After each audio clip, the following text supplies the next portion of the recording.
Alrighty guys, let's get started. So I've been asked this morning to talk about distal radius fractures. So this is a very common injury. 17% of the fractures treated in the emergency department are distal radius fractures. Half of those are intra-articular. There's a predisponents for females to be affected, and this goes with the osteoporotic postmenopausal patient population, with the most common presentations being between the 60 to 69-year-old age group. It's predicted, given the aging population, the incidence of these fractures will double over the next 25 years. It's recognised that there's probably two broad groups of patients presenting with distal radius fractures: those elderly with the osteoporotic low mechanism of injury patients, and then the young with high energy injuries that often have multiple injured patients. So just quickly going through the normal anatomy of the distal radius. There's the dorsal, the volar tilt is normally about 11 degrees, the radial inclination of 23 degrees, and radial height of about 12 degrees relative to the ulna. This is just an end-on view of the distal radius, showing the three main facets: the scaphoid and the lunate, as well as the sigmoid notch. 80% of the weight goes through the scaphoid and the lunate facets, and then 20% through the tip of that TFCC. So in distal radius fractures, there's a huge number of ways of classifying these. There's the common eponymous names, as well as multiple classification systems. And there's said to be over 55. So we'll go through each of these in detail. So get your pens out. So distal radius fracture, the most common is Colles. I think in the ED handbook, all distal radius fractures are Colles fractures. But specifically, it's described as a fracture within an inch to an inch and a half of the distal radius. It's a metaphyseal fracture, and it has that dorsal angulation. It's not an intra-articular fracture, and it has that classical dinner fork or bayonet deformity. And Colles described this prior to the advent of X-rays, and that was where that clinical presentation was quite important. And then we have the reverse Colles, the Smith fracture, that was described some years later. And this is again a metaphyseal fracture, this time with a volar inclination, and again it's extra-articular. There's the chauffeur's fracture. So this historically came about from a backfiring from a hand crank in starting a car, and it was caused by an ulnar deviation in a supinated hand, so the backfiring of that car. It's an avulsion fracture from the strong radiocarpal ligament, and these quite often displace due to the deforming forces of brachioradialis and the long flexors and extensors. Then there's Barton's fracture. So the first described Barton's was the volar Barton's, and it's now come into, I guess, normal terms or common terms that we talk about at dorsal Barton's as well. But the volar Barton's was the original described.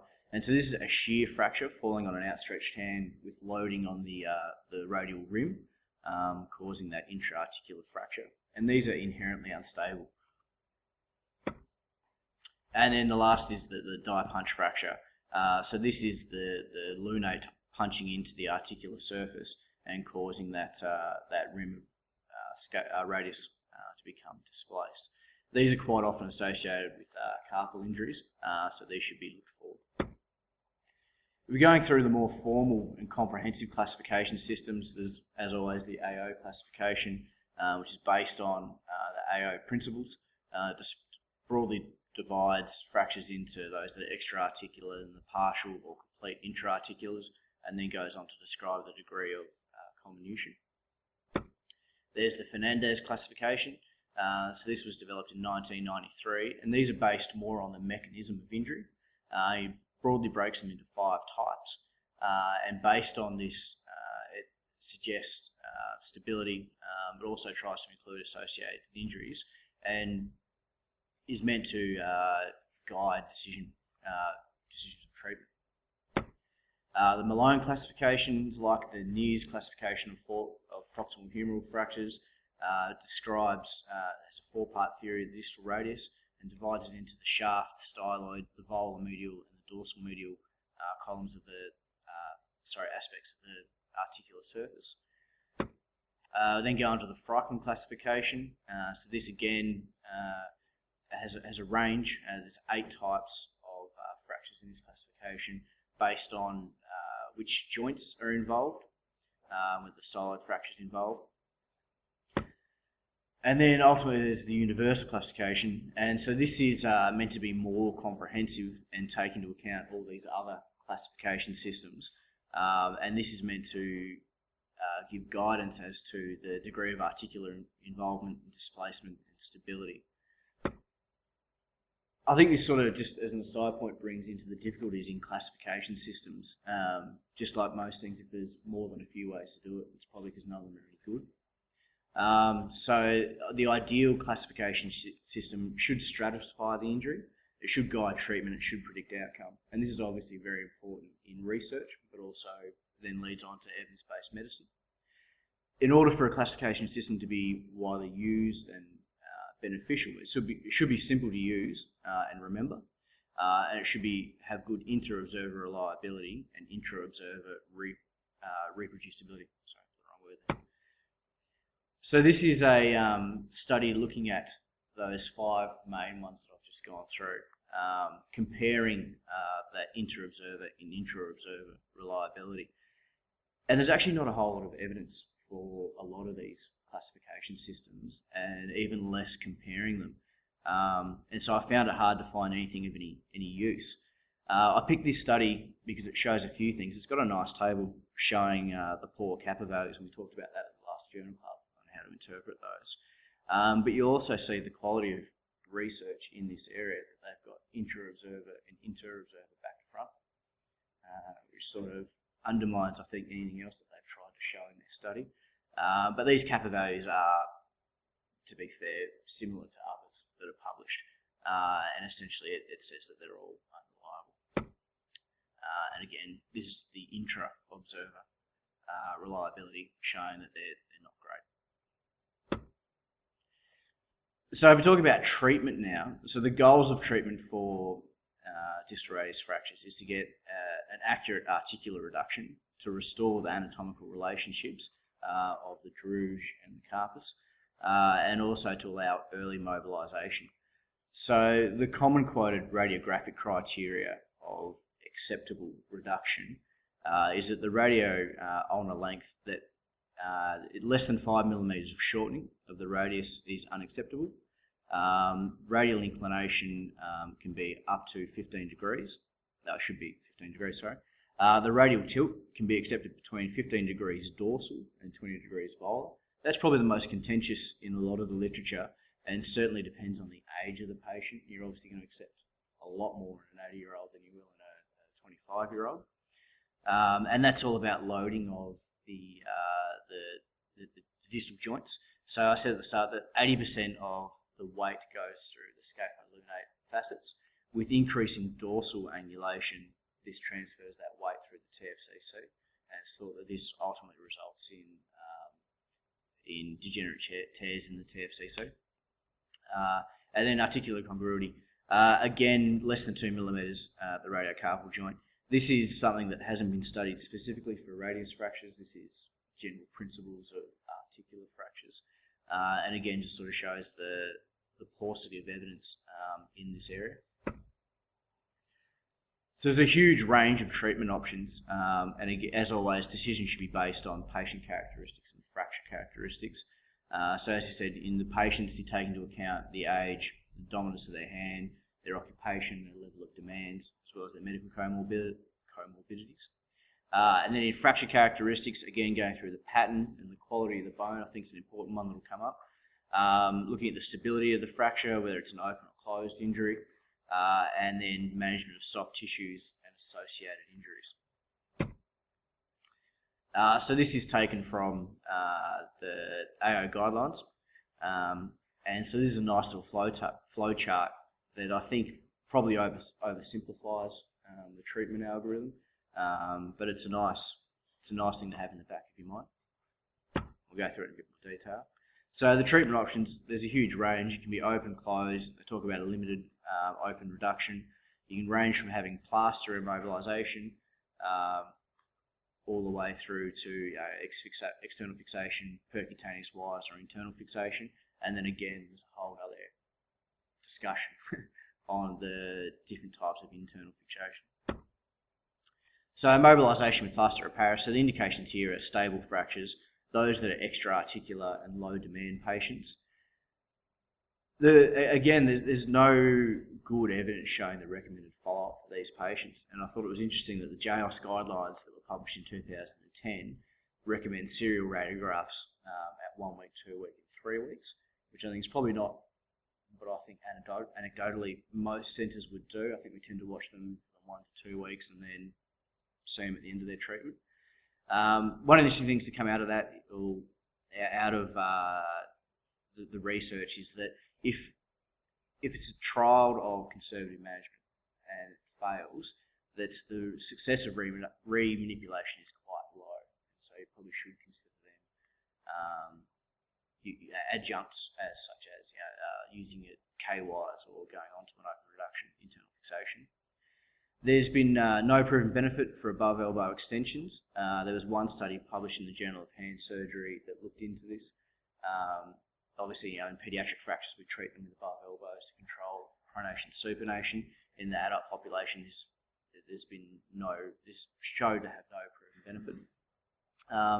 And in sedentary patients, the Journal of Hand Surgery in 2000 published this paper that showed in patients over 60, that are obviously very low demand patients, they were treated, the radiographic outcomes did not correlate with functional outcomes. So they showed that 68% of their patients had a good radiographic outcome, but 92% of their patients were completely satisfied with their treatment.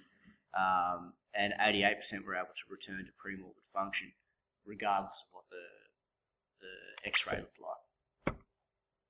So the treatment with percutaneous K-wires, indications for this is extra-articular unstable fractures, minimal comminution. Now it's important here to have an intact volar cortex in order to be able to hinge the fracture over it. And you need obviously adequate bone quality. So this is where this technique becomes less useful in the elderly osteoporotic population, where there's a high rate of cutout of the wires. The recommended follow-up is a wound check in 7 to 10 days and then removal of plasters and wires at 6 weeks. So the complications here, I'll go through these in a bit more detail later on, but they're the ones that they talk about most. They're tendon injuries, the incidence of reflex sympathetic dystrophy or CRPS, and then loss of position. So these are a couple of the largest studies that were published on the use of K-wires. So the Journal of Trauma in 1994 had 80 patients that they followed out to 1 year. They had excellent outcome in 66% of their patients and good outcome in 20%. They said that they had no significant complications, so their minor complications were things like pin site infections and some loss of positions that they said weren't anything significant. These were all comers, not just an elderly or a young population. This second study here, published in the Journal of Hand Surgery, this was done in Adelaide. That's an Australian study. And so they had 32 consecutive patients, so average follow-up of just over a year. And again, they had all comers, and they reported that there was 3 loss of positions, but they attributed this to poor placement of their K-wires. And then they reported no complications, and it all had good or excellent functional assessments. So this graph on the side is taken from that study, showing both objective and subjective results in their study. There's some discussion in the papers that talk about K-wires as to whether you should use 2 wires or 3 wires. So the typical arrangements would be 2 wires through the radial styloid and then 1 through the dorsal cortex, usually distal to listus tubercle. But there's been no good studies showing any benefit in one way or the other, and that's taken again from the JAAOS Guidelines. This is, I suppose, a specific type of K-wire fixation, the Kapandji method. And so this is using K-wires passed through the fracture site and then using this as a lever arm in order to recreate a buttress to recreate the normal anatomy of the distal radius.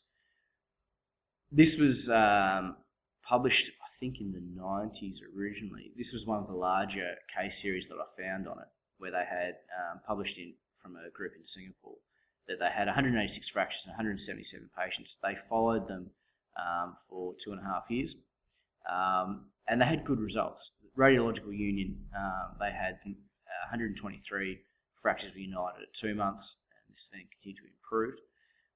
So they had excellent or good results in 164 cases of their 186, sorry.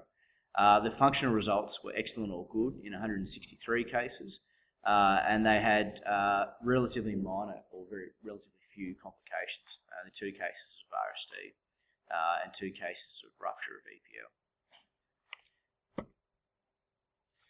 External fixation is another treatment option. So the indications here are highly comminuted fractures, obviously those with soft tissue considerations, or open fractures can be used as an adjunct to definitive fixation. It's advocated for the use in osteoporotic fractures, where internal fixation, or as you mentioned, K-wires, wouldn't be adequate. So the technique here is it's effective in restoring the radial length and inclination. One of the big criticisms is that it's not very good at restoring the volar tilt, and that it relies on ligamentastasis, which has been suggested that that's the reason why patients become so stiff after using an external fixation for a period of time, is because of that stretch on the carpal ligaments, but also on the capsule, causing them to get stiff. And the major complications here are usually related to pin site, either infections or fracture through the pin sites, or putting pins through tendons. There's a relatively higher rate of RSD or CRPS, and again, tendon injuries. So the internal fixation is, I think, where the majority of the work is done here. I found a study that showed there's been a 400% increase in the number of volar plates over the last 10 years, which I think is interesting given that we have no evidence on showing any improved outcomes. I think very much there's a perceived improvement, but there's no evidence to back that at this stage. So the indication for these are for those complex intra-articular fractures, those with a depressed articular, such as the die punch fractures, those with a greater than 2 millimeter step and high comminution, and then for those that are inherently unstable, such as the Barton's fractures that need that buttress plate. The advantages here are that it's an accurate restoration of an articular surface, but again, that's anecdotal as opposed to evidence-based, and the rigid fixation allows early mobilisation. And again, we don't know, we know that better than most, that there's no good evidence showing how long to immobilise these guys for, and that's, again, one of the trials that we're doing here at the Western. So the complications, there's quite a few, I'll go through them in a sec, but the main ones I talk about, the volar plates. There's a 4.3% complication rate of tendon injuries in a volar plate, and this is due to irritation of both the flexors and the extensors. The flexors is generally thought to be malposition of the plate, putting it too distal, so putting it distal to the watershed line, or having a large radial, a process over the radius for FPL rupture, and that is the most common associated injury with a volar plate. Dorsal plates have largely gone out of fashion due to the irritation of the extensors. So this is a study showing the potential complications of using volar plates. So this was one of the larger case studies in the literature, showing they reviewed 665 cases. It was a retrospective review, prospectively collected data. The overall complication rate was 11%. They had a reoperation rate of 10%, and these were generally due to either tendon ruptures, or the big one, was the median nerve compression and having to go back and doing carpal tunnel releases. In their series, they had 5 compartment syndromes that required forearm decompression. And then the removal of metal in their series had 34%, which I thought was really high. And they had just a little note at the bottom saying that they removed these plates electively after 6 months if the patient requested it, which I thought was interesting and not something that we would typically do here. I'm not sure what their benefit was for that. Yeah, they had 5 in this series. They haven't put that on there. So the volar plate complications. Going through again, this is just another couple of there was a systematic review, published in May this year. They had found, again, not many good studies and not high numbers, but again, the tendon ruptures were the major complications here. And I thought it was interesting to see that the majority of these were about 9 months, or the mean was 9 months after the operation, again showing that chronic irritation and wear. FPL was the most common tendon, followed by FDP to the index finger. And they said most of these were reconstructed with palmaris longus. Again, they were talking about the distal placement of the plate was the most common reason, and prominent distal edge, I was talking about for the FPL, and protruding screws. So they talked about here not through the dorsal cortex causing extensive irritation, but not locking the screws into the plate properly, causing irritation on the volar or the flexor surface. So in comparing these treatment options, there's not a whole lot of evidence comparing one technique to the other that's of any good quality. So this is one study that I found that compared the Volar Locking Plates to plaster immobilisation in a subset of patients, so those over 65. This was a prospective randomised controlled trial. They had only 73 patients, but this is one of the largest studies, and those graded aged over 65. Their outcome measures were the DASH scores, the PRWE, which is the patient-reported risk evaluation, pain levels, range of movement, rate of complications, and radiologic appearance. So their results, the range of motion and level of pain, were statistically insignificant regardless of which one we used. In the operative group, the DASH and the PRWE were statistically better at 6 and 12 months. Statistically insignificant. The group strength was statistically better in the operative group. The radiological appearance was significantly better in the operative group, but the complication rate was significantly higher, which is not surprising. What they did show, though, was that at 12 months, this didn't matter, that both groups had the same functional outcomes in this subset of patients, so those over 65. In comparing the use of K-Wires versus a Volar plate, this is a randomised controlled trial that was published in JAAOS in 2009. They had 45 consecutive patients that were randomised to either closed reduction and K-Wires or an ORIF with a Volar plate. In their results, the DASH scores at 6 weeks, the ORIF was better than the closed reduction and wires, but again at 12 months there was no statistical significance. The range of motion, surprisingly, was better with the early range was better with the ORIF. They didn't go into their rehab as to whether they split it for 1 week, 2 weeks, 6 weeks. Presumably it was less than the 6. Their complications were, they had some funny ones. So they put down 2 for the open reduction internal fixation, one of which was a refracture after the patient had a second fall. So I'd argue that that's not a complication of the treatment of the fixation. In the closed reduction and percutaneous pinning, of their 6 infections, they had Druge instability in one case, but they noted that this was missed at the time of the initial operation, so again I'd argue it's not a failure of the treatment. They had adhesive capsulitis of the shoulder, probably not related to K-wires, and then that's meant to be, 3 pin site infections, but these were all minor superficial infections that resolved with oral antibiotics. The conclusions from this study was that both are valid treatment options, that there's improved early functional results with open reduction and internal fixation, but again, outcomes are similar at 1 year. And then another one here showing patients, those over 50.